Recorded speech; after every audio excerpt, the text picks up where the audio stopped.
in order to put yourself out there, you have to accept failure. And I think that it's hard for artists to see their work fail. And I put a lot of passion behind my work, and I try to make it the best possible piece that I have.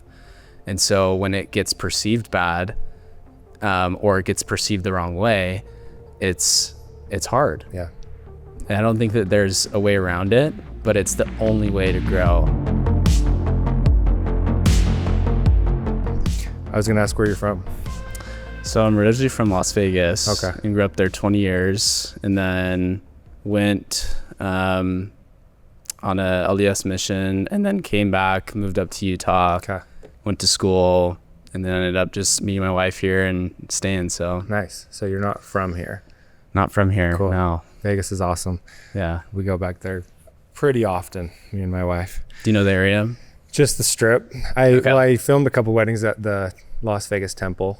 Nice. Years and years ago. Yeah. So I'm kind of familiar with that left side, but I've never ventured. Oh wait, no, we did stay at Red Rock Hotel.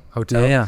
last year. So Nice. I've been out that way, but no, I don't know the area other than that. So I grew up right next to Red Rock Hotel. Oh, nice. And there's like the 215, and then on the right side of that is a neighborhood that is like right where It's I a grew nice up. area. It's Yeah. newer for sure, and that's the first time I'd ventured out that way. I miss it. Yeah. Do you? Yeah. Especially, well, maybe not in the summer heat, July, August, Yeah, but the weather is the best.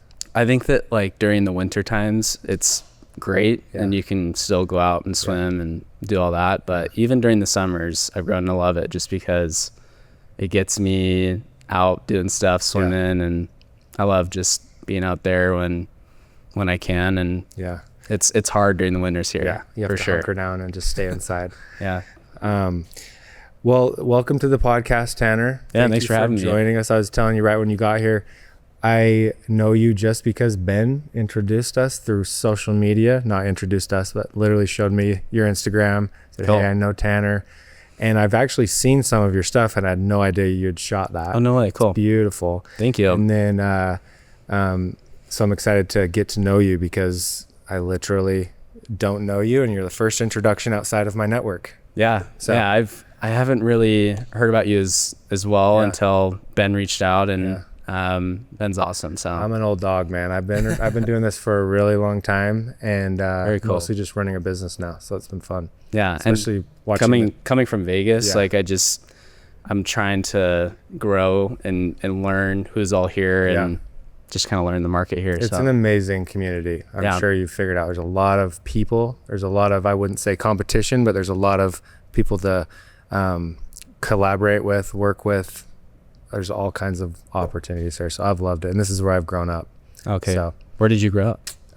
Lehigh, like right here is where I went to high school, but then Draper is where I grew up. Nice. And then went to UVU. And this was like 2008. So I Okay. might have been a baby. Yeah, my Just my kidding. parents grew up here. They grew up in Provo, and then Cool. ended up moving out to Vegas. My dad's a PT, and Cool. started some practice out there. And then we ended up just all kind of coming up here like around COVID. So Did you want to be a PT?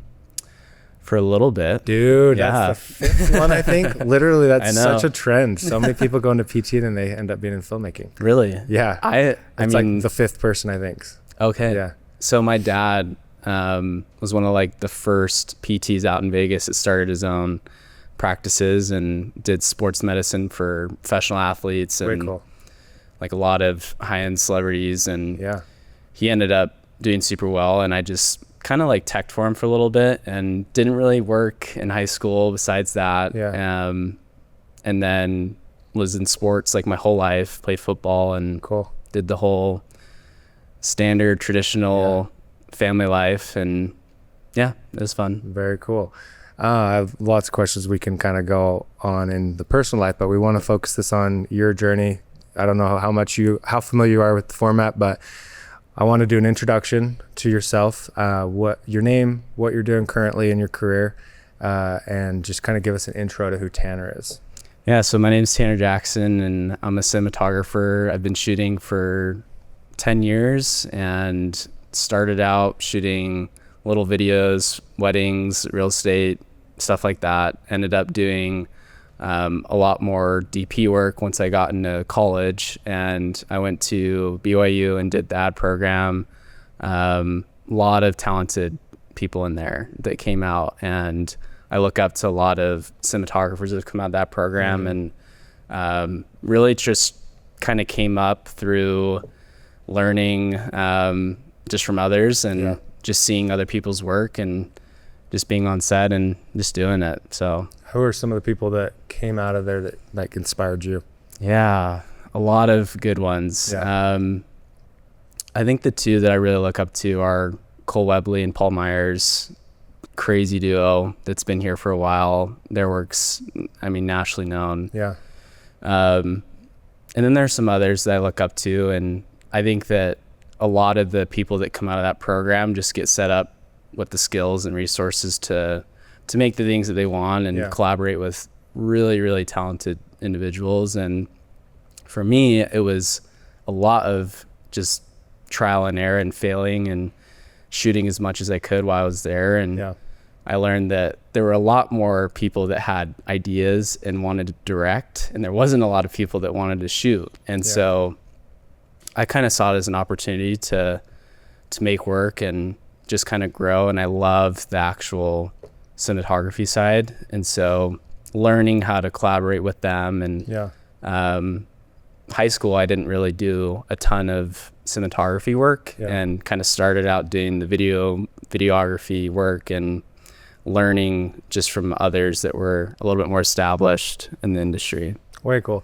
I love talking to your generation, which is just the generation before mine. You guys are so good, and you guys, I think it always dates me, but you guys have access to so much more than I did, because I came up through the whole like tape transition to digital, like those little DV tapes. And then the editing software wasn't as good. Like YouTube was just barely a thing, so there wasn't as many free resources out there. And so talking to your generation, it blows my mind that you were like not doing anything in high school, and then I'm assuming you're like what, mid-20s? 26. Okay, so 7 years, maybe you've probably been at this for 5 years, and I've seen your work, and it's so good. And when I was 26, no, not even close, man. I feel like I just got to the point like 2 years ago where I like can light anything and shoot anything the way I want it. That's awesome. I'm curious to know how confident you've gotten in that, in those few years, knowing what you're creating. And when you step on a set, are you kind of figuring it out still as you go, or are you like at 26 pretty confident when you show up on a set you're going to get this lit and shot exactly the way you want it? I think that everyone just has failure in everything, and so I think that just by doing it, let's pull up his portfolio while we're talking. His website. I just think by doing it and just figuring out how to fail is going to set you up to get what you want. For sure. And so college was a good example of that, because I shot as much as I could, and I wanted to learn what I loved and kind of what my taste was. And it was a learning experience that helped me on professional sets understand how to develop my voice as a cinematographer. And I knew very early on that I didn't want to do anything else, just because I love the art form of cinematography, and I really saw it as an opportunity to establish my work. And I think that for me, like figuring out where there are weaknesses in the creative are pinpoints for me as a cinematographer to help bring visuals to life and show that these visuals can add maybe to a lack of creative or concept that is out there. So figuring out just how to navigate this world of what it takes to be a cinematographer in 2025 and really like establish your network is kind of where I'm at, and trying to figure out just more of my voice. So super cool. And you still have so much time to dial this in, which is always amazing to me. So when you're shooting things like this, what do you because you're a cinematographer plus a director of photography. Out of those two things, a traditional director of photography sits back and tells people what to do. Yeah. Paint the picture, right? Yeah. Put this light here, put that camera there. As a cinematographer, you're mostly running the camera. Which of those two in the long run would you prefer to be doing only? Do you love to run the camera, or do you want to paint the picture with the light? I think right now both. Cool. I'm young, I'm healthy. I feel Do like it all. I can do a lot than I think older generations could. Yeah. And so, and I think now, like in our generation, it's a lot more common that you see the DP operator set up. Yep. And a lot of cinematographers own their own kits and will just kind of take on that ownership. I definitely think that later on in life, I would love to just be a director of photography. Cool. and have trust in camera operators to do the job. Yeah. But I love it, and I think that it's doable at my age, and being able to run with it right now is brought me a ton of success. Cool. And it saves people money if you can do both. Yeah, it does. Which I appreciate as a business owner. So looking at your portfolio, I know we've been watching a couple things. What's like the one video that you're the most proud of currently in your career? Maybe it's a couple, but like what stands out in your mind? That's a hard one. Let's go back to that main page. Because I know you've got those two, or you've got 3 of them pinned to your Instagram, but then you've got, I think it's those 3 right at the top. Yeah. Right. So this is kind of my commercial work. A lot of it's a mix of paid professional work and then a lot of just passion projects I've shot over the years. Cool. Man, Let's I think look at one of them and have you talk about it. Yeah. What has the best stories? Ooh, it's a good Comes one. with the most challenges. Trying to see here what was. Go to this one here with the flower painting. This was a spot that I recently did for Press Floral, and I shot it with director Sophia Presswich. She's Utah based. The creative was really fun. It was a young couple kind of navigating this life of love and romance, and it was an opportunity, I think, to really capture a lot of storytelling through visuals. And we shot in St. George, Utah, and had like a couple days to shoot. And I think that for me, it was kind of a new style of like run and gun. Cool. That was not a ton of setups. It was figuring out how to create photographic images within these motion pictures, and it was just so experimental for me. Cool. So this is something that I grew from. Nice. Like a lot, and I felt like in the end it came out really beautiful, and it was sweet. Yeah, it is. It's really beautiful. Did you have a gaffer on this one? Yep. Tenzin Lazarson gaffed this, and of course he's on everything. he's hustling out here. Yeah. I worked with Tenzin for a while, and he and I kind of are on a good system of figuring out how we work well with each other.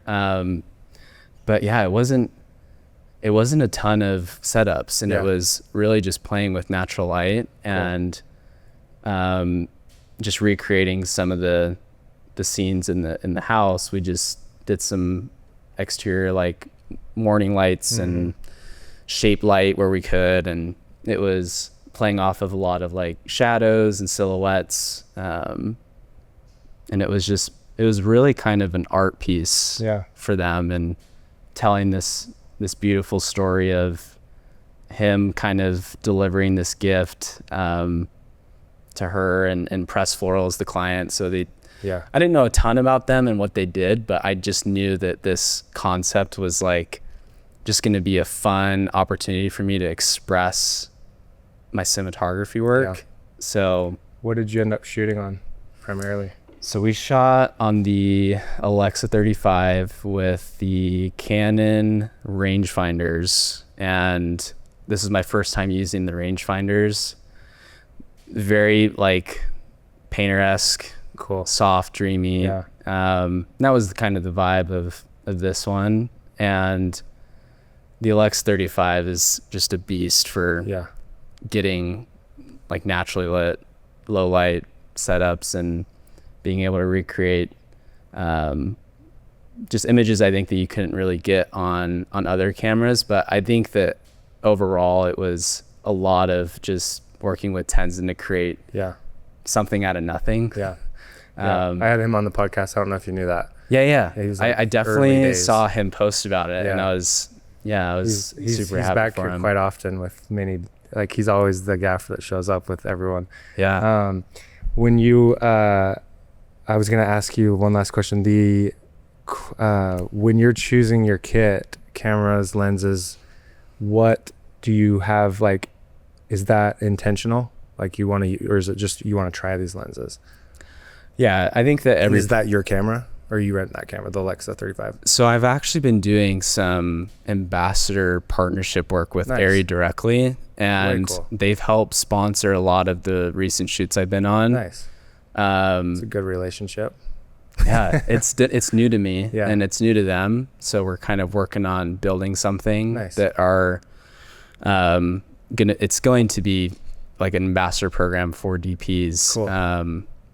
But just kind of learning how the ARRI cameras perform and why they're so trusted amongst the industry is something that I've always been intrigued by, and I've used a lot of other competing cameras in the market. Don't have anything really against other cameras. It's just I gravitate towards that 17 stops dynamic range with the Alexa 35 and like the color science, the reveal color science. There's just so many things about that system that I love, and I've always just kind of pitched or gravitated towards with productions. But when it comes to like, should this project be large format, or should it be Super 35 or Super 16, or should we shoot on film?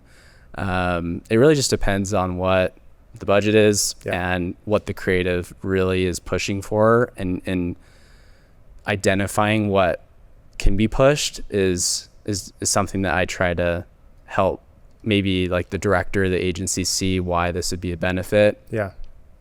So usually I'll get like the treatment and just kind of take a look at it, and then put a little like cinematography deck together that outlines my vision and what I think that could be coherent to that, and try to make it pitchable. So super cool. It's I've never shot on an Alexa. We've like been red Canon, just because I came from the Super Tramp world, and that's what we used was the red Devin Super Tramp. And Canons. So I've just not changed, but now I'm watching the image. In fact, I've had a hard time loving the red Raptor. The image is incredible, but it's a new camera, it's a new thing, and you have to learn like the whole like we've just had stupid issues like certain cards and it just not working for some reason. Anyway, I just started shooting on it personally a lot, and I'm obsessed with it. Same thing, 17 stops of dynamic range, beautiful.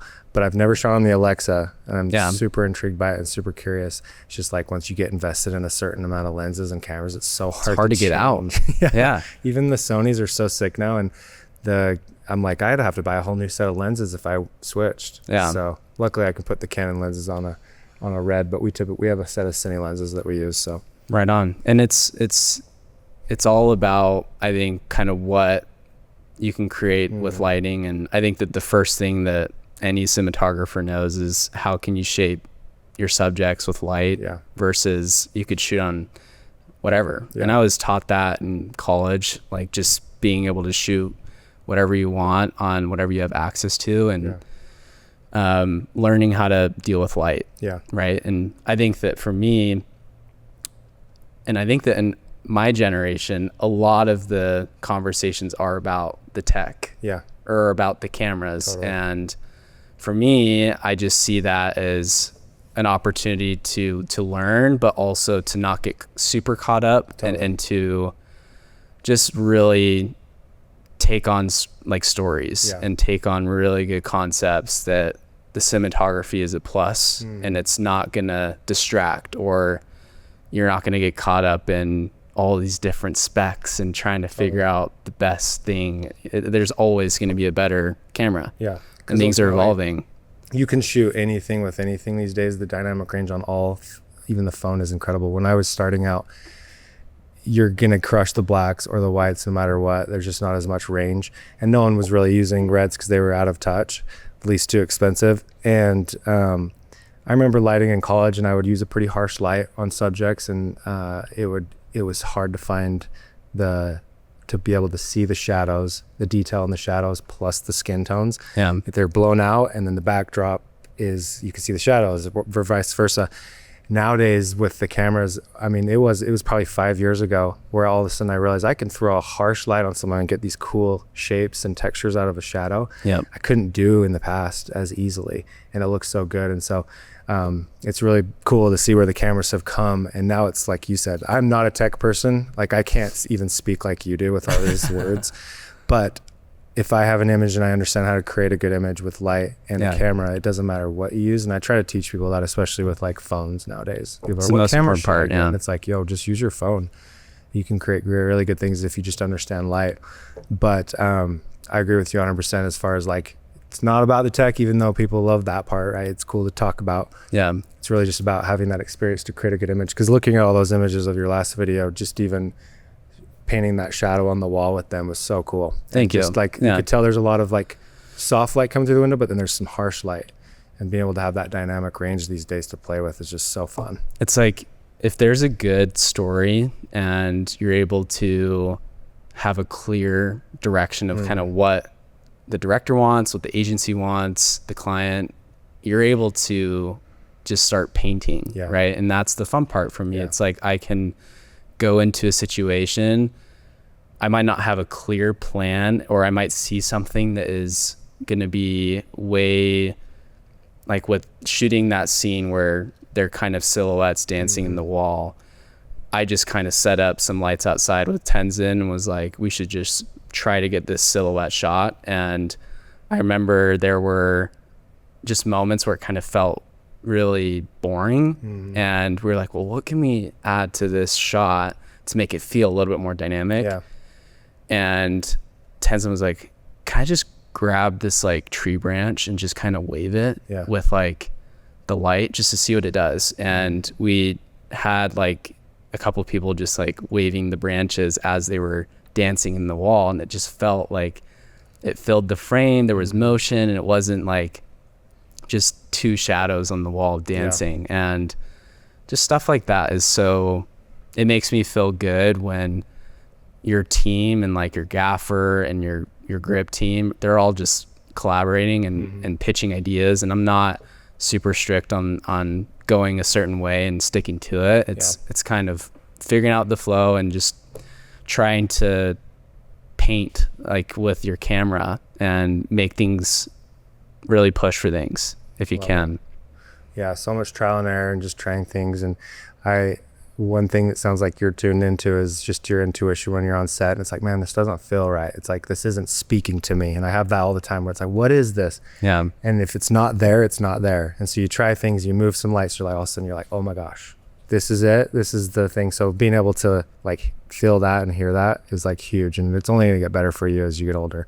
You'll just be able to walk into a room, okay, I know exactly what I want. And this, like, all the stuff and the pictures there, because that's what's been cool about getting to this point in my career. We'll step in here and it's like, we have an image we want, this light, characters, all the props, and then we'll pull out the camera and it's done. And I'm like, that's it. I saw it. So it's fun. It's fulfilling. It is so fulfilling, man. I love when that happens on camera. You're just like, in like those images, even with the flare and things, it's like, those are, that's like the part of DPing that just, I love. So, and like when you get like those flares, or there's some moments that it's like, it's just like you're a kid at the playground. You're like getting out of this sandbox of being strapped down to your plan of whatever you came up with in pre-production and figured out. And those things you just kind of can't plan for. Totally. But when you do get it, it's like, tell the director, use that shot in the edit. Yeah, that's a moment. Like, you got to use that shot in the edit. For sure. And that's super fulfilling to me. So. Very cool. Man, we could talk shop all day on beautiful images. Let's dial it back now to the beginning of where it started for you. When you, sounds like you were in PT school, or you at least considered going to PT school, being a PT.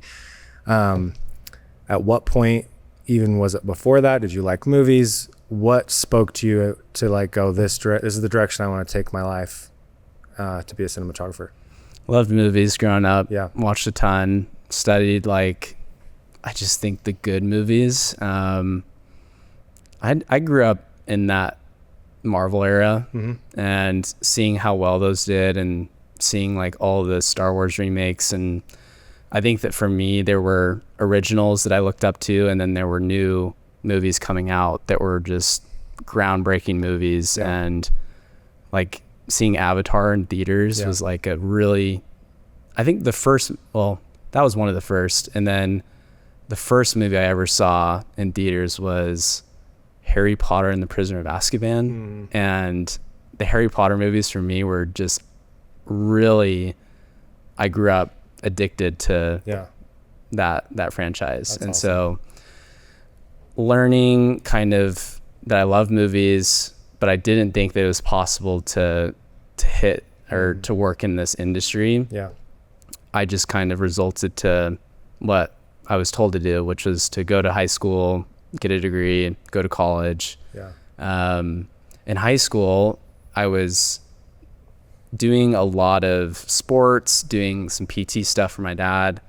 It wasn't until my senior year that I really took into account what I wanted to do in life and what was going to make me feel happy and fulfilled. My girlfriend broke up with me. I quit sports and was really overweight. I didn't know what to do. And I picked up a camera, was watching YouTube videos, and just decided that I would try it out. And I started taking portraits of friends and went and did travel trips with buddies, and just kind of took my camera with me and made videos. And then I had friends that had dads that owned businesses in Vegas, and then I would go make all these fun brand commercials for them. And nice. And it was just fun for you. Like it was fun. It wasn't a career choice at this point. And what camera were you shooting on? I think it was a Nikon D750. Nice. And that camera. Just kidding. They're getting better. Yeah. Well, during that time, and I think that was my junior year, I actually picked up that camera. I kind of just loved it for it being like a full frame DSLR, and I had a couple lenses and just was starting to learn how to shoot really just detailed images. And I think that my senior year just taught me that I could do something that I love and possibly make it into a living. And this was primarily photography? This was primarily photography, and then just smaller corporate business videos that I did for just kind of local businesses that were startups around Vegas. That's such a good place to start photos. Yeah. I was opposite. I did photos way later, but they started with the video. But to be a DP cinematographer, understanding how light works in a photo is like first step, right? And then you start to add movement and things like that with the video. So that's super cool that you actually started in photo. Yeah, it was more interesting to me. Yeah. Like I thought that there was photographers that I look up to, and I think that I was following up and coming DPs that were also photographers. And so there were moments where I would have opportunities to go do video work while I was in school, in high school, but it wasn't fulfilling like photography was. And once I kind of got out of high school and took that knowledge of figuring out, is this something that I want to do for the rest of my life, or is it something that is just going to be a hobby and I'll just do for fun? And taking that to just trying to figure out if I can do it full time. Yeah.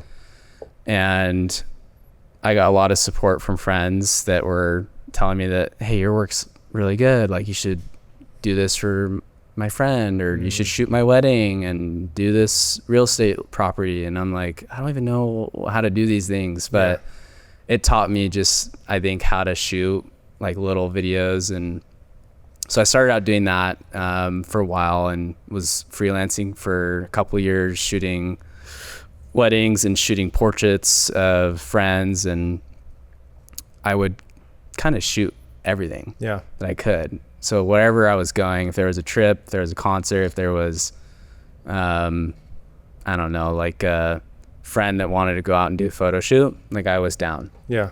I was just kind of open and just learning. Yeah. And then I think that the video side came to me that I wanted to do commercials once I got to school up at BYU. Yeah. And what are you seeing like in your life, or are you seeing someone online like that's pushing you towards these directions? Like, are you being inspired by anyone, or are you just shooting and it's like speaking to you? I think I looked up to a lot of photographers. One of them was Samuel Elkins. He's a portrait photographer that's been around for a while. And then I followed like some directors that were also photographers. Solomon Littingham was like one of my favorite directors, looking at his work, and Paul Myers is another DP that I looked up to. And I think that a lot of their work inspired me to dabble into the video world and commercial world.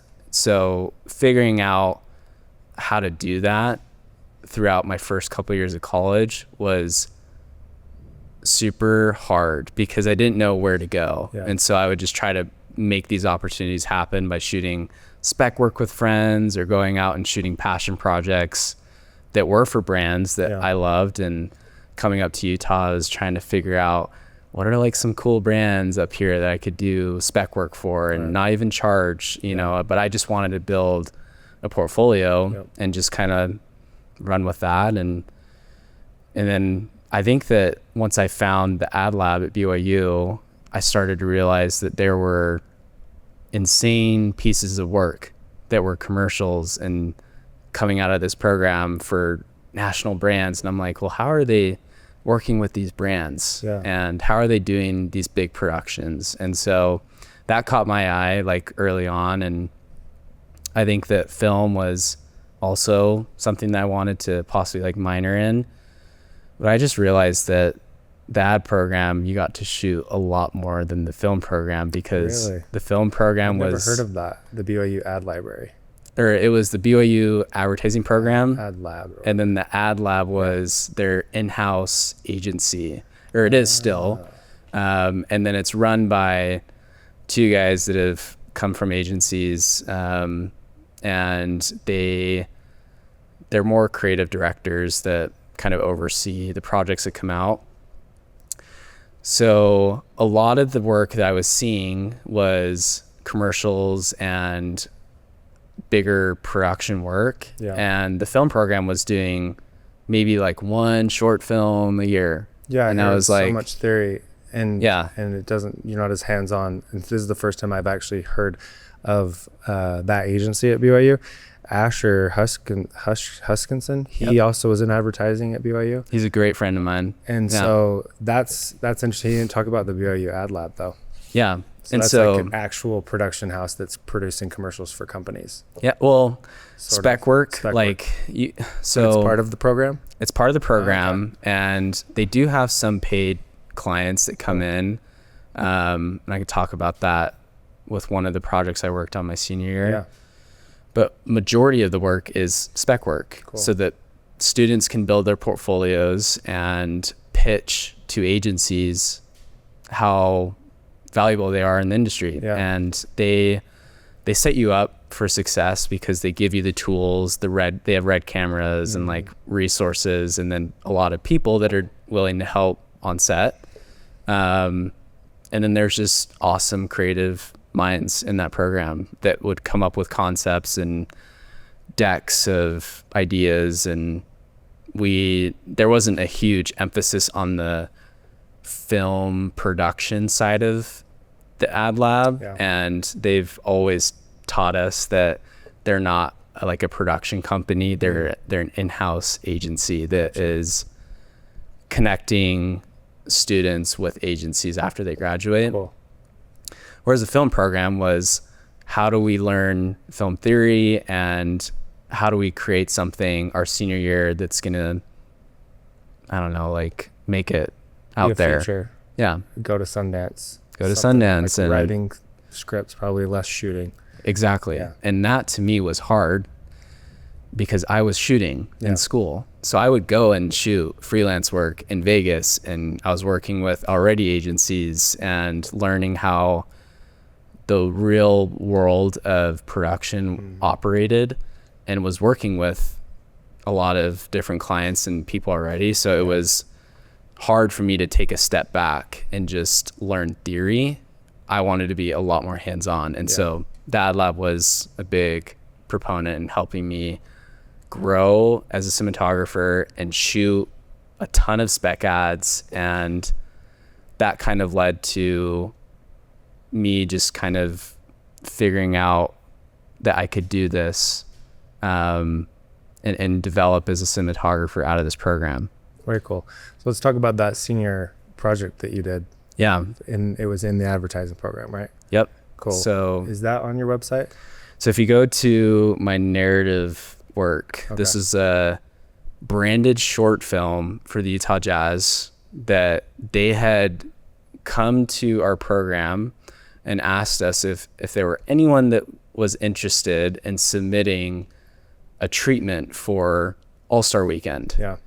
So All-Star Weekend was 2023, and there were, I guess the NBA had asked the state of Utah if there were any potential filmmakers that would want to create kind of a fan tribute to the Utah Jazz short film. Yeah.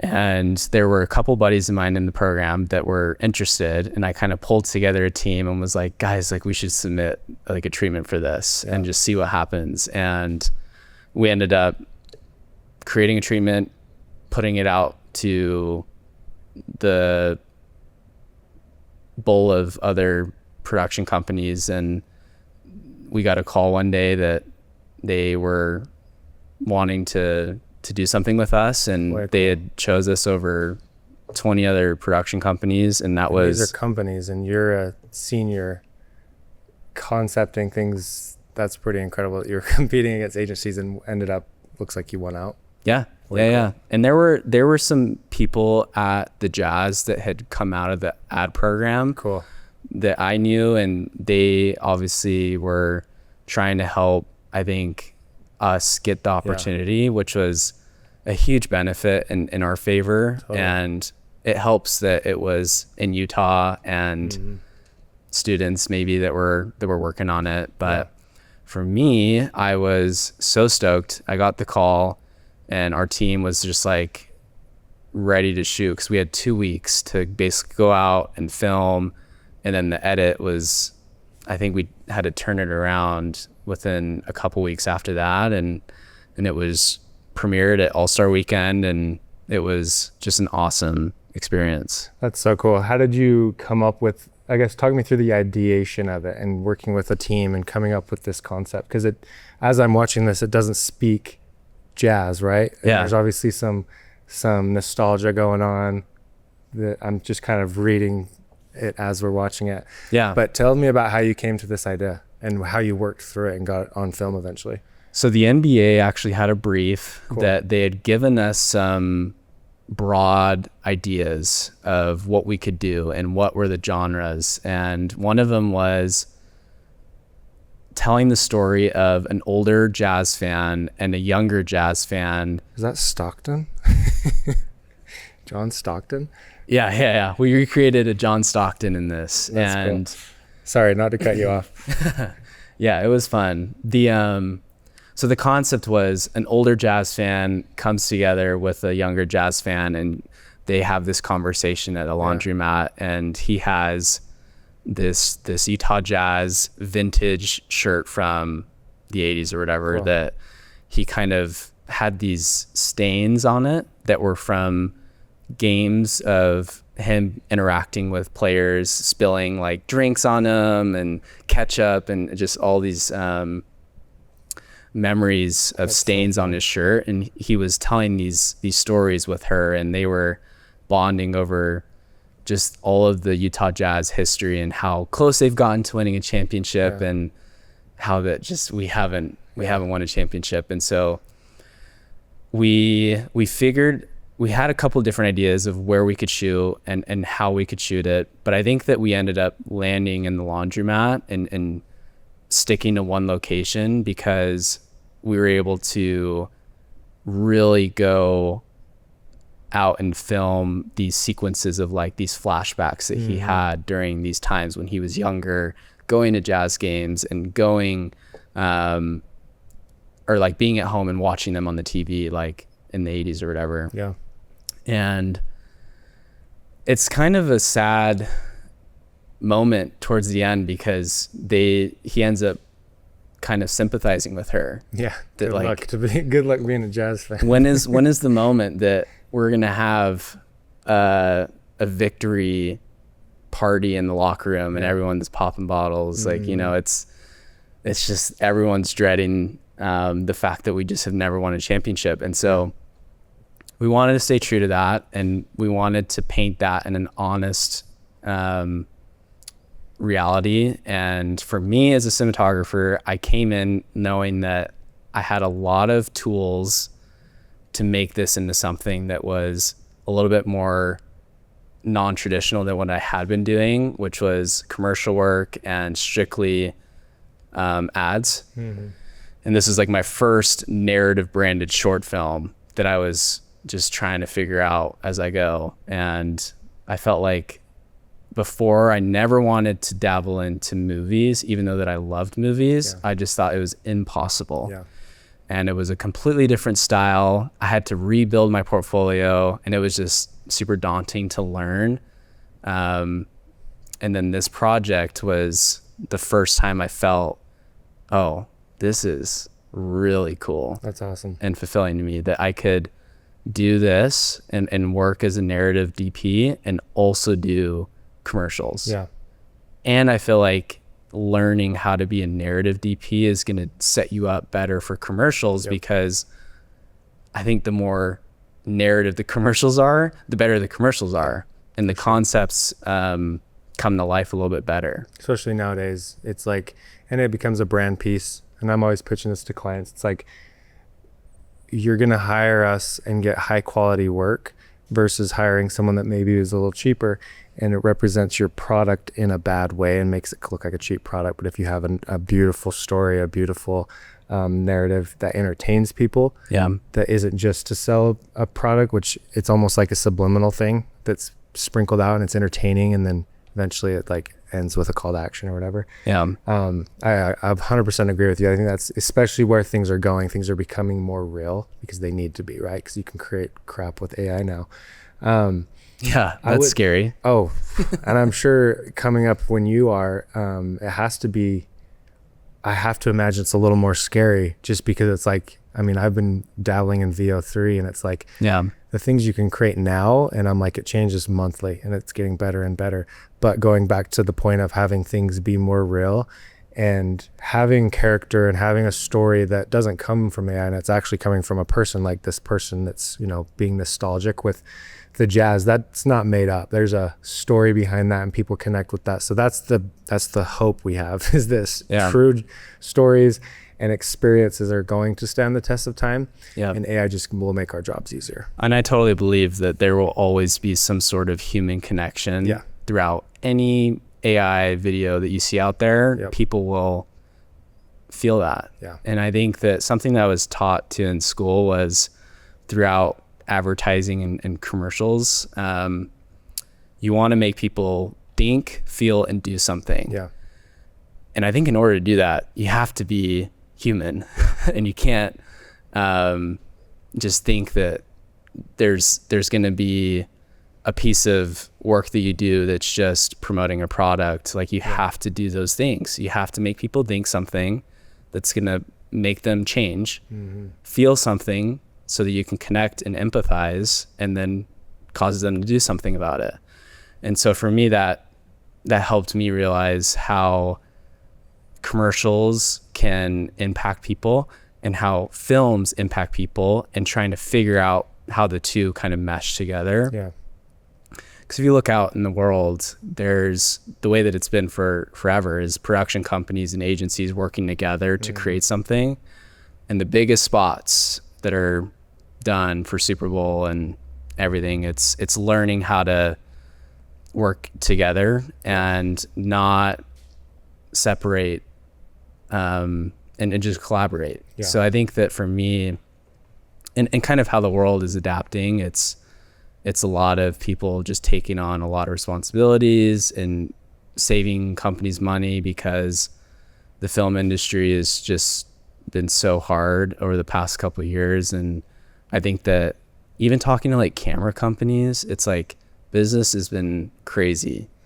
And I think that with AI, it's leading us in a world where we're slowly but surely losing some of the artistic touches of these pieces of work. And I think that overall it's going to be okay. I don't think that it's going to go away forever. Yeah. But I think that there will be opportunities to work with AI. Yeah. And use it. For sure. It'll make our lives easier. And it's just like the internet, right? It's like the world just got a little faster. And it made our lives easier, but ultimately it also made our lives harder because we have to go faster. But your point about thinking, feeling, and having someone do something, I think feeling is that one thing that I pitch to companies often. It's like you can get an edit, you can get a video, and a lot of the times people will watch a video that maybe wasn't the highest production and they're just like, hey, yeah, this is great, this is cool. It's when you can get them to feel something and they don't quite understand what they're feeling, but they're just like, wow, that was good. There's something happened there and they felt it, right? But they can't, a lot of times you can't really speak to it, and it's like a hidden art that is in the audio, it's in the visuals. There's little messages in there, like that little flair or just these beautiful cutaways. They're just like nostalgia. There's a feeling that comes with it, and they just go, that's great. You're so good at what you do. Yep. I don't know what it is, but I love your style. And I think that's the thing that AI will never get rid of, because it's like, who do you tell? It's like, I felt something. It's personal. Yeah. And it's, if you're trying to figure out where that feeling is, it's empty. Yeah. If it comes from AI. So, I would love to go, I know you're off the board, Ben. I want to talk about one scene in that movie as a DP cinematographer that you're most proud of, because I imagine when you're on set, there's a scene that you lit or shot that's like, this was what I'm most proud of. And this is the image that was maybe the most challenging but came out the best. Like, which one of those images? And I'd love to just talk about the camera and the lights and where that setup is behind the scenes. Like, basically we're looking at Instagram and then you swipe and you see the overhead of the lights, this whole setup, and then kind of your experience with it. Does any of these images stand out to you as that? The flashback sequences were really fun. Those ones were sweet. Like the ones where John Stockton is falling. I was gonna say, that's well done. And you made it look like a court, obviously, with the lighting. Made it look bigger by darkening out the edges like this. Yeah. I don't know if you've seen Stranger Things, but like some of the original ideas for creating these flashback sequences were kind of related to some of those scenes where Eleven is like out, or she's in this dark world and there's objects that's lit. Totally, and so even the reflection on the floor. Yeah. Look at that. Yeah. It was a lot of tribute to that. And we didn't have, like, we shot this at the Marriott Center. Oh, for real? And we just turned off all the lights and then just had, I think, like a 12 by just full grid that we shot like a 1200 through. And then it wasn't like we had a ton of resources to make something like a studio and do that.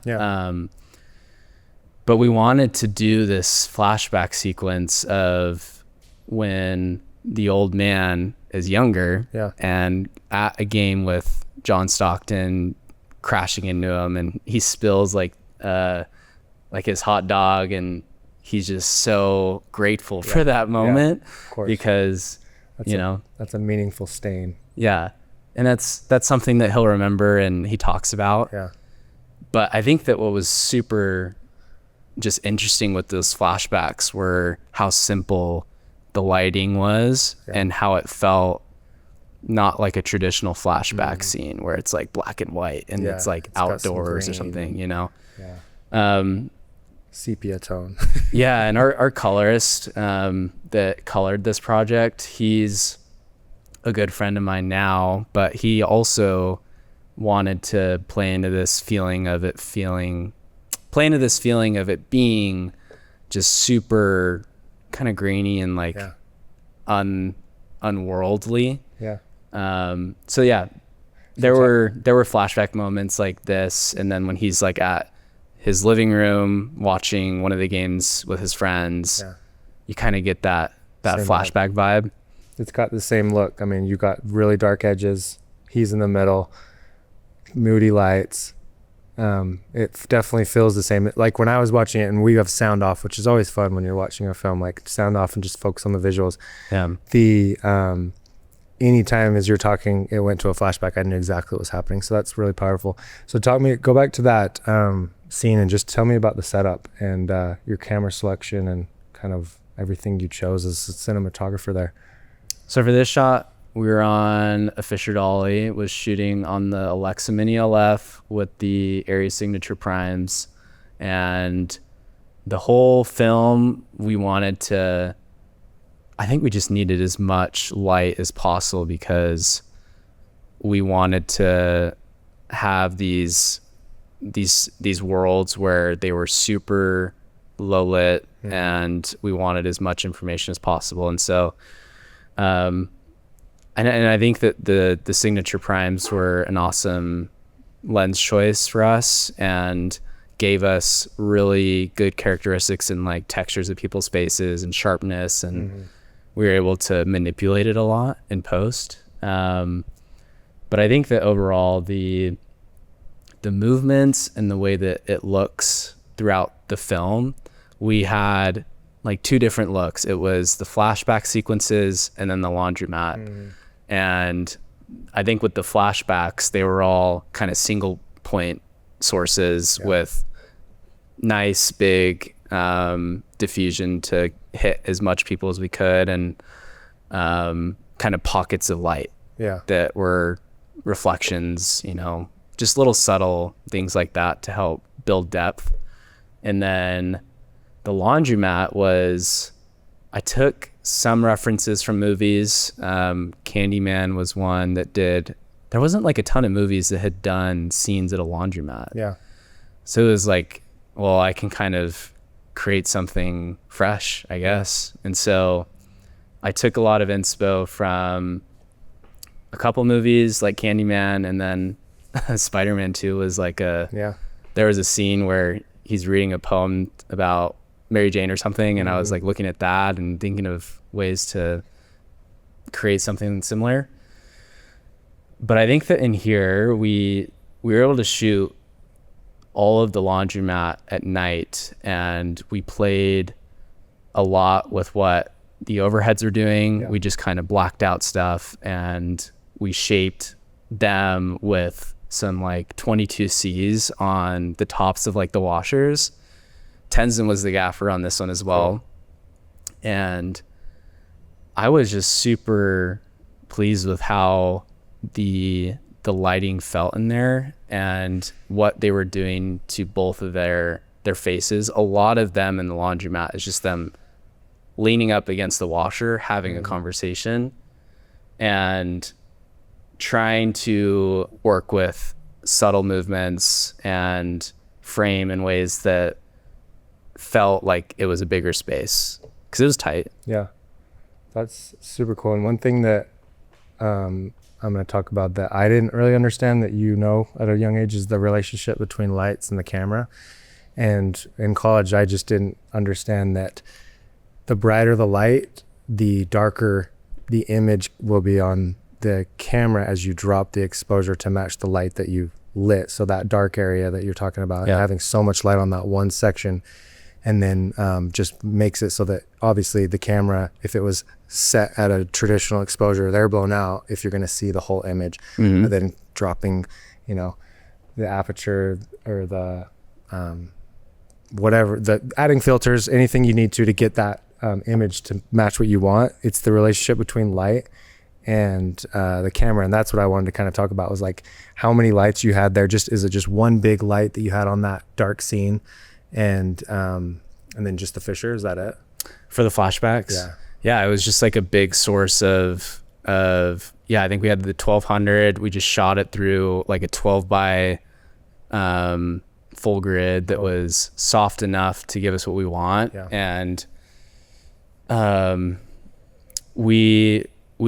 it definitely didn't look like how it did in camera. It was way brighter. Yeah. But I think something that a lot of people starting out will learn is usually you'll need to overexpose a little bit in certain low light scenarios and then bring up the lights so that you can tone it down in post. And with the lighting setups for the flashback scenes, it was a big key source, like the 1200 shooting through full grid. And then we had some fill that was, I think right here we can see it. Yeah. The smaller light was, I think, a 60x, and we kind of just played that to our close-ups to like get some eye light, and then we shaped our singles for our coverage with that. But like our big source was just the 12 by full grid with the 1200, and yeah, it did well. Yeah, super rad that you were getting these opportunities in your senior year. And then so I think that we've figured out that this is a great piece, and it's so cool to like see the way that it looks on a camera that isn't exposed for the image. Right? It's way brighter. Yeah. And that's what's cool is that relationship between camera and light. Like it's just something that not a lot of people understand as they're coming up. And it's typically like, here's my camera image, and then let's try to light for it. It's like, no, let's have them counteract and work with each other. Yep. Well, that's awesome. So obviously this is your senior year. Coming out of your senior year, tell me what kind of happened. Let's get back to the journey, man. When you did this piece, what's the next step? So I did that, and I felt that was one of the bigger pieces that set me up after school.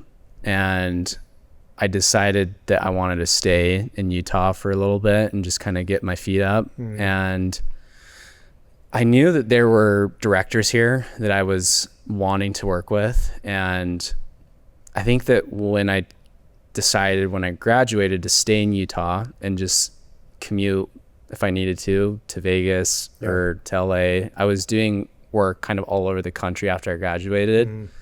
All of my friends from school went on to go work at ad agencies.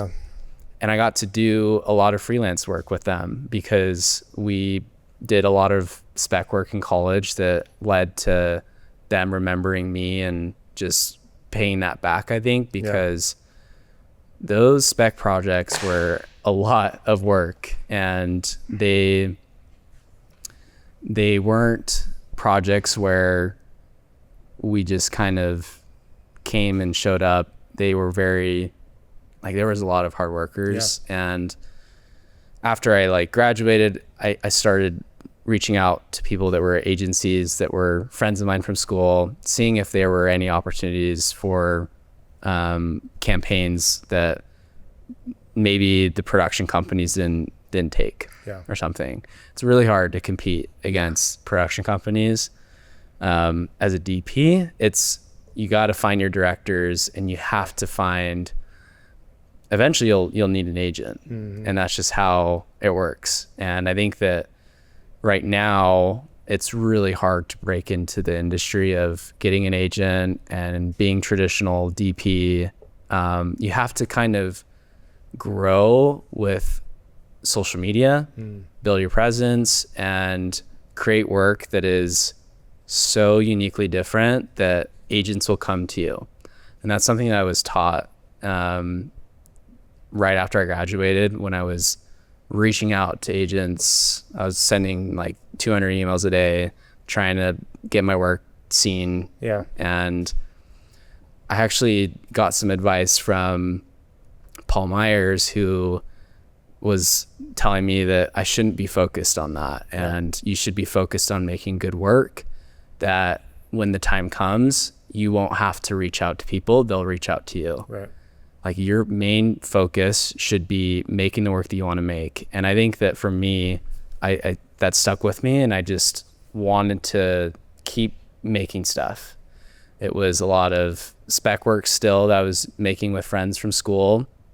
It was a lot of freelance work that I was getting hired for, and wasn't the biggest productions until maybe like last year I started really getting into the industry, and have had agents reach out. And I think that for where I'm at currently, it's how can I grow into doing more commercials, but also dabble into like the narrative space. And literally next week I'm going up to Montana to shoot like my first Western short film. Cool. And we're shooting just over the weekend at some really fun locations. And I think for me, like, that's super fulfilling.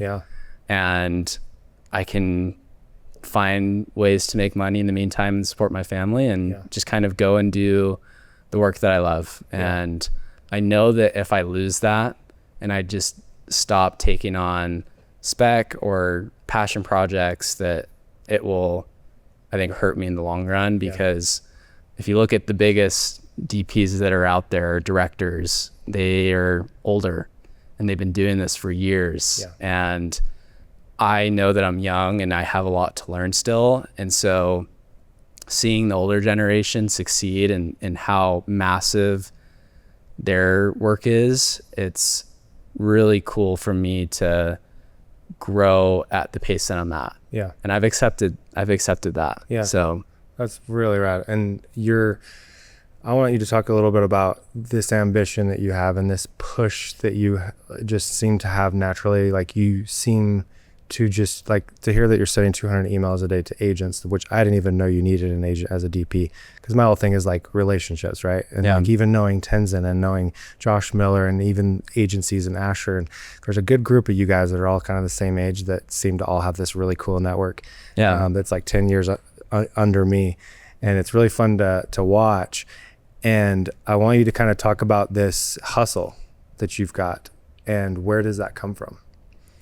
I think you don't need an agent to get the work that you want. And I think that it's still figuring out what directors you look up to or want to collaborate with. And naturally, I think that it's the people that you know. And it's also putting yourself out there. And I think that there are a lot of talented filmmakers that just don't know how to put themselves out there and be seen. And it's also like, it's scary. It is. Because you're so especially scary in the early days, to have the confidence to put stuff out that you're new. It's not going to be the best, but you got to do it, right? And you have to create awareness. You have to create a reputation. And I think a lot of the gurus talk about that. Like, nowadays we can document the beginning, and it's all about showing your story and your process, and that's super valuable. So exactly. And I think that in order to put yourself out there, you have to accept failure. And I think that it's hard for artists to see their work fail. And I put a lot of passion behind my work, and I try to make it the best possible piece that I have. And so when it gets perceived bad, or it gets perceived the wrong way, it's hard. And I don't think that there's a way around it, but it's the only way to grow. And I've learned, I think, so far in my life, that those moments will get me to places that are better than where I'm at. And having the Utah like community kind of, like Josh and Asher and these guys, they're people that are friends that I look up to, and we all help each other out and try to support each other. And I think that there aren't too many areas in the country or different markets that have that.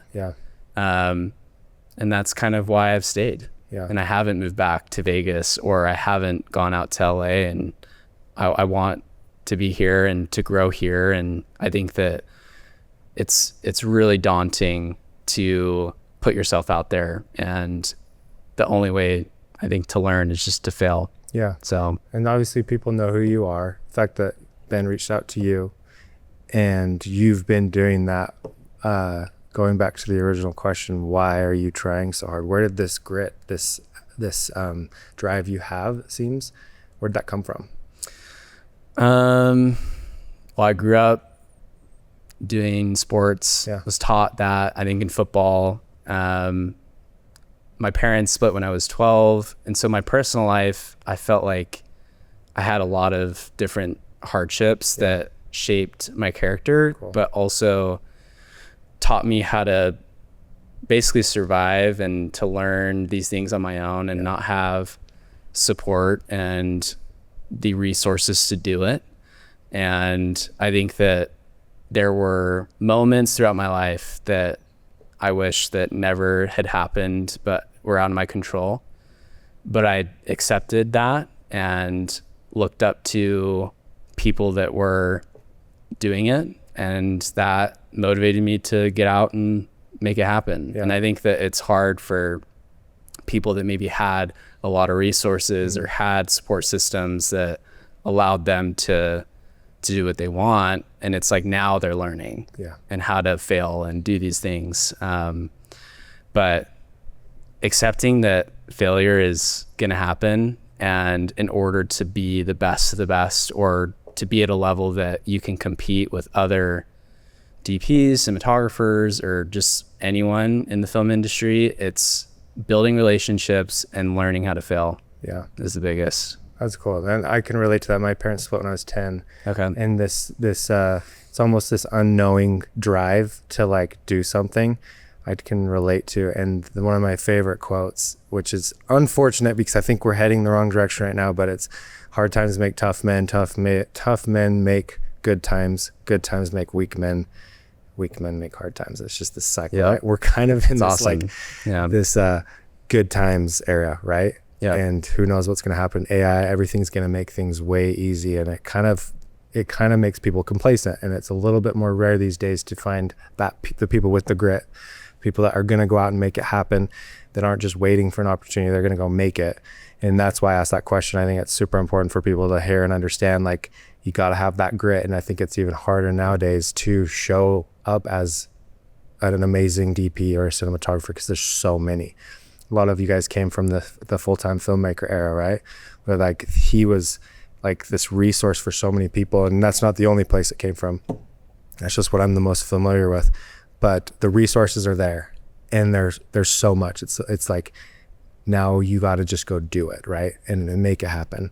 And clearly you've done that, and I think it's super cool. And I think that's where that question came from. It's like, why are you doing this? Why are you trying so hard? And just good people. It's like that teaches you how to be a good person, and to how to communicate and sympathize and learn how to adapt. I think that there are a ton of really shit people that are out there and just don't want to help others or to lead by example. And I think for me, it's sharing the knowledge and sharing how to do things when people ask. And I always want there to be a community of people that want others to succeed. And I think that it's hard seeing that maybe at a higher level of production. And for me, it's always been being a friend to new people and to help others along the way, you know, wherever their path's taking them. And I've always just had that upbringing. Like I've learned that in order to succeed in life, you have to be a good human being. And that shows through the work that you do, that shows through the people you hang around with. And it's all about good people. That's a trend with everyone that I've had in that's done something. It's like, I just am, people want to have me on set because I'm collaborative. I'm a good hang. I just like want to help. And that's the quickest and easiest way to get to where you want to go, is just collaboration, strengthening relationships. And so it's really cool to see all you guys doing this, kind of piggybacking, because that's exactly what Josh said. He's like, I just want to be a good person and like help people. It's like, dude, you're doing it right. Keep doing that, because you're gonna grow faster and grow with these peers along the way. So you're doing it right. Keep going. I'm excited to watch like you progress, because like I said, you're so talented at such a young age, and it's going to be cool to watch all you guys go into the next 10 years.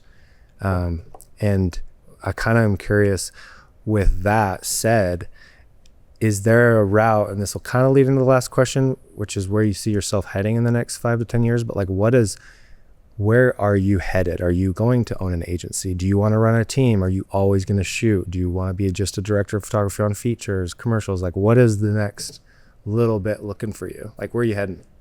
I wish I knew. Yeah. And I think that originally I want to be a director of photography, shoot commercials, and make movies. Yeah. I do think that that's still the plan. Yeah. But things change. Yeah. And I think that where I'm at, it's hard to project what the industry will look like in 5 to 10 years. Yeah. But I know that I love being a cinematographer, and I love building teams and creating beautiful work and collaborating with people and just learning. And wherever this path of 5 to 10 years takes me, I know that it will be the path that God wants for me. And I know that, and I'm a big faith guy. Yeah. And I know that with a lot of these just different worldly like craziness, the times that we're in, it's just like we're trying to adapt and figure it out. And I know that it's a lot of failing right now for me, and learning and just doing as much work as I possibly can. Yeah. And just having a fun time. Yeah. So speaking to the failures and being able to just do spec work, which I assume means you're not getting paid. Right. And it's actually money coming out of your pocket. You have a wife, you have a kid, right? Recently, right? Yeah. How old? Yeah, that's a wild thing to have as a newborn kid. I was just about to say. Yeah. The hustle that comes along with that, still trying to get your name out there, but supporting a family. Like what's that balance like for you right now? Just being selective right now, a little bit more than usual. I have a lot of friends from school that are trying to make it as a director or trying to make work, and they've come to me and asked me to DP something for them, and I have to be really selective and just know what my boundaries are and what I could handle. I think that I have a lot of friends that support me right now in Utah that will help me in gathering resources, or people that want to work with me that are growing as well. And for me, it's how much can I handle and how much can I possibly do with supporting a family and the financial business behind it. I own my own production company that's like it's like Tanner Jackson LLC that is helping, bring in some of these projects, and sometimes taking on smaller projects that aren't really portfolio pieces that help pay the bills, or things that I do to get by. And I think that everyone can kind of relate to that. And it's a time that I'm trying to build something that is pieces of work that is just, each project that I do, I just want it to be a better project and something that I can learn from and see like failure in, and just keep going and growing. And I know that like if I just continue down this path, that I'll be set up later down the road, and I have a lot of faith that like it will work out. Yeah. And I would rather be doing this than be doing a PT job. Yeah. Because this is safe. That's safe. And that's way more, I don't know. It's fulfilling to me to do the thing that you love and that you're passionate about. And a lot of people can't do that because they've given up and they've quit early on. And for me, it's changed my life and shaped me, this whole world of film and being a DP. It's helped me grow as a human being. Yeah. It's taught me life principles. It's taught me how to be a better person, and it's taught me how to raise a family. Yeah. There's a lot more to the work that's not just the work, right? If that makes sense. Yeah, for sure. You've got a good head on your shoulders, I can tell. And I think that you're 100% right. It's just going to work out. You put the time in, you keep going the direction you want to go, and it's going to work out. What would you tell someone that is 5 years behind you, 10 years behind you, that's watching this right now? What would you tell them to do? And you've probably already said it, to get to this point where you're at. And that could be the career, that could be the lifestyle, having a family. Like, what kind of advice would you give them? Get off TikTok and stop scrolling. That's hard to like not waste time, right? These days, especially that dopamine. Don't sit back and watch. Yeah. Go out and do stuff and live life, man. Like, you will learn by doing it. And I think that raising a family in today's world is super unpopular. I think that learning how to fail is very uncomfortable, and you can't do anything successful in your life just by sitting behind your phone and watching. Yeah. It's so kind of mind-numbing to me that there are super talented people out there that aren't just figuring out how to make it work, or just going out and trying to make it work and just watching other people do it. And I think that for me, it's whatever, even if it's like going up and setting, like if you're a cinematographer and you're wanting to grow in this industry, go and like create lighting setups in your house. Yeah. Or like go and figure out how to shape light and learn it with what you have, and practice with your phone or practice with whatever camera that you have, and just grow in that world of learning the basics, but just have a routine and like go and do things and not just be like sitting back and watching, you know? Yeah. Don't let the platforms use you. Yeah. Use them, because that is literally where you're going to get seen nowadays, is social media. 100%. It's very hard. It's like easier to say for sure. And I think it's getting worse too, is like the doom scrolling and just, and almost having the comparison, like comparing yourself to other people, and kind of being hard on yourself. Like, oh, I'm not as far as that person. I haven't done as much, and kind of getting down on yourself. How do you deal with that sort of thing, if you do? And I feel like most people do, like when they're on social media and they're seeing others do something that maybe you're not there yet, but you know you will be. What do you do? I guess, what's your mindset when you're actually... I think that having a kid forces you to get out of I feel that, like get off your phone. How old is he, she? So it's a boy, and his name's Grayson. Okay. And he's 2 months now. Yeah. And takes all your time. Yeah. And rocks your world too. Yeah. It's like, holy smokes. Sometimes when I go on my phone and watch TikTok, I'm not watching, like I'm not working. Yeah. You know? But I think that for me, it's being distracted by things that are important, instead of things that are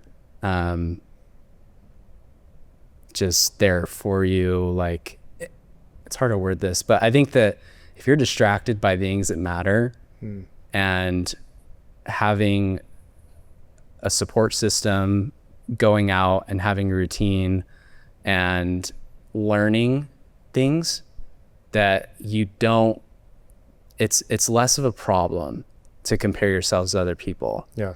And for me, I am a great example of this, because I use social media a ton, and I'm always supporting people that are ahead of me, and I see their work and I'm like, man, one day, like, or why isn't my work as good as theirs? Yeah.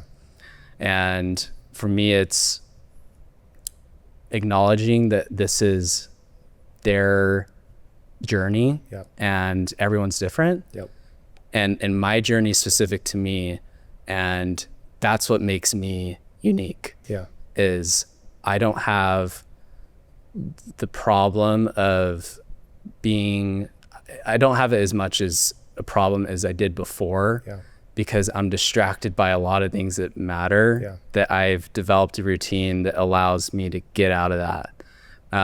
But it's hard, and it's addicting, and it's like almost as bad as drugs, I feel like. And I think that it is a drug. It's not talked about enough, I think, is seeing like everyone's doing it. And like, oh, I don't really want to admit that I have a problem with looking at social media so often. Everyone does. And I think that it's so hard to see why you're not doing things or performing at this level, but it's just it's a lot of noise, and you can combat that noise with being distracted by the things that matter and putting in the time into growing at wherever you're at now and accepting that and putting the ego away and just knowing that this is where I'm at and this is how I'm going to grow.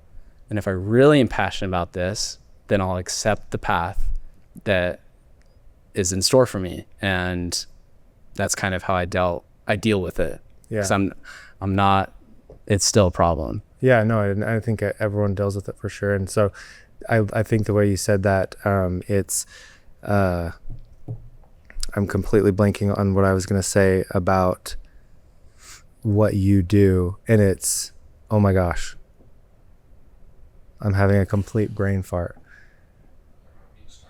Being distracted by social media and like by the things that matter. It's the like things that matter and shifting to focus on those things, because the things that do matter can be a distraction, but then not letting social media use. I completely lost it. That's like the first time I've ever had a brain fart. I was like, oh my gosh, because I was so into what you're saying, and I'll typically go back. But having that kind of discipline is tough these days. And you know, there's things like logging out and not having to get in as much. But I feel like when I was 26, and this is actually what I was going to talk about. When I was 26, it wasn't quite like it is now. It was like pictures mostly on Instagram, right? Yeah. And 26 is actually when I had my first kid. And so that was 10 years ago. And it's changed so much. And so I have so much sympathy, but also like so much respect for your generation. Because it's like, even me at 35, I'm like, it's very easy to compare. But then the fact that you're able to understand that it is others' journeys, like that's always so hard to understand, is like, I want to be like that person, or I'm comparing myself to their progress. The reality is they're on a different journey, and there's so many things that have happened in my life that I'm glad didn't, that I thought that would have happened or I wanted to happen. And I realize now, I'm like, gosh, I'm glad. It's like the unanswered prayers thing. It's like super glad that didn't happen, because now I'm here, so I understand why it didn't happen. And that can be part of the journey, and be like, man, even though they were there, they could be dealing with things that I don't understand, and they wish they were where I was. Everyone's different. Everyone's got their own journey, and everything I just said was what I was going to say. And so I'm glad we were able to get to that point. But that's pretty much all I want to talk about. The advice you gave throughout, man, is like beyond your years. I don't know if Appreciate you know that. Like you're very mature. You've got a great head on your shoulders, and your answers to everything was like spot on. Everyone's on their own journey. You know, don't let social media use you. Use it to promote yourself, to put yourself out there, create a reputation, and you just keep doing it long enough. And life does get harder, especially as you have more kids. I know the feeling, and it's like, but to continue doing everything that you've talked about is like spot on, and I think you're going to crush it. So thank you. Well, it was a blast, and I'm glad that Ben connected us. Yeah, and for sure. Yeah, it's really just fun living right now in this industry. And I think that everyone talks about just it kind of falling to crap, and we're in a hellhole with AI, and It's an excuse, right? Yeah. It's like, oh, why would I even try? Because it's going to be taken over. It's like, you cannot live in fear like that. It's like, you just I'm having to tell myself that constantly with an agency world. It's like, just keep pushing what you know best. And then figure those things out as you go. And honestly, they could take you down a road that you didn't ever expect. And you're like, this is amazing. And even being the person between AI and a business is something that's going to come. So thank you for coming on. I am very glad we connected, because I'm always, as we grow, I'm looking for DPs. I'm looking for people. Cool. And just being able to get to know you, see your style, see your skills, and hopefully hire you down the road. That would be my goal. That'd be awesome. That'd be fun. Cool. So connecting, creating relationships. We're doing it now. Sweet. Well, let's cut it there.